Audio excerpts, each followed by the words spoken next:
Hey, how's it going? Dave 2D here. This is the third and last CES video that I'm going to do this year. And again, apologies for the not normal image quality being shot on a phone. Checked out the ASUS event. They didn't have any amazing laptops. I mean, they had some refreshes and stuff, but nothing that I was like really amped up about. But they did have this really cool bezel remover thing. So for triple monitor setups, you can normally see the bezels in between each monitor.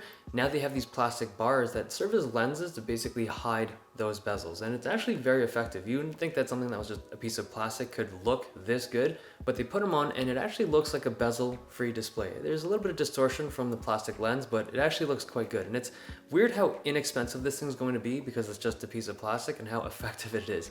They also have this external GPU that looked really slim and sleek. It's just like a very narrow box for what external GPUs often are. But the thing that made this thing special was its price tag. This thing's going for $330 and it's actually one of the better looking external GPUs out there. So I think that's gonna be cool. Now in regards to laptops, there were two laptops that stood out at CES for me. The first is actually an XPS 15 2-in-1. So it's not replacing their regular XPS 15, they're still gonna have those, but this is the first 2-in-1 that they've had for the XPS 15 lineup.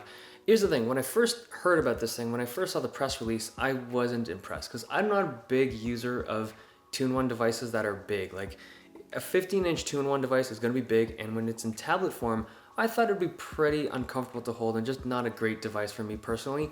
So I go to check this thing out with not particularly high hopes, but this thing is awesome. It's not great as a tablet. It's still not gonna be a comfortable thing to hold, but this is excellent as a laptop and really, really good in like presentation or tent mode. It has this maglev keyboard that uses magnets to keep the keyboard really thin. So this thing only has 0.7mm key travel, which is really, really shallow. And you'd expect something with that short key travel to feel crappy, but it doesn't at all. It's not the best keyboard, certainly not, but when you type on this thing, it actually feels like a 1 to a 1.2mm key travel. It feels really nice. It also has lots of USB-C ports with 4-lane Thunderbolt 3 support finally, which is great.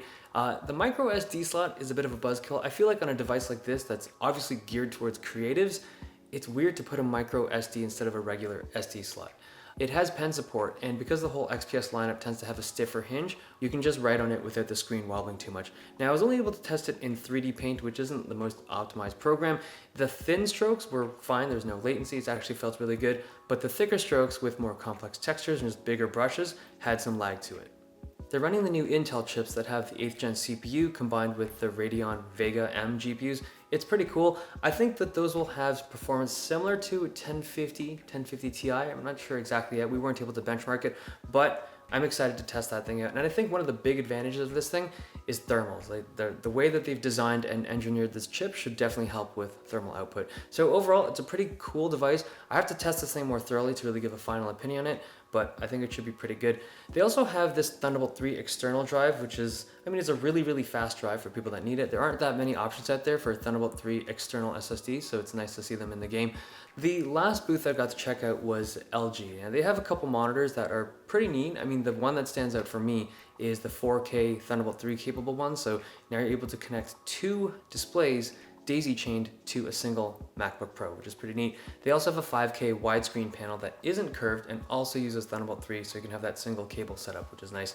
Now, the star of the show was this thing, the new LG Gram. So if you follow my channel from earlier, I did one of the early reviews of the original LG Gram 14. It's such a cool idea, like a super, super thin laptop, super lightweight laptop, but I hated it. I felt like the thermals were bad, the build quality was poor, it just wasn't a good product. And this was like, what, 2015, 2016? They've improved on it year upon year, and it's gotten really good, but this iteration is freaking amazing. So I feel like they changed so much on this thing and basically listened to everybody who had anything to complain about the LG Gram and made it what people wanted. It's still the same kind of design, but they improved on the build quality again, and this time, and it feels extra tanky. So this has actually been certified by the US Department of Defense or something like that, and it's surprising to see a device this thin and this light with that kind of certification. It also has a 72 watt-hour battery, and just to put this into perspective, XPS 13, Razor Blade Stealth, those have batteries in the 60 watt-hour range, just like the previous LG Gram, but this new one is 72 watt-hours, and just quick math, that's like what, 20, 25% better? That's a significant improvement in battery life.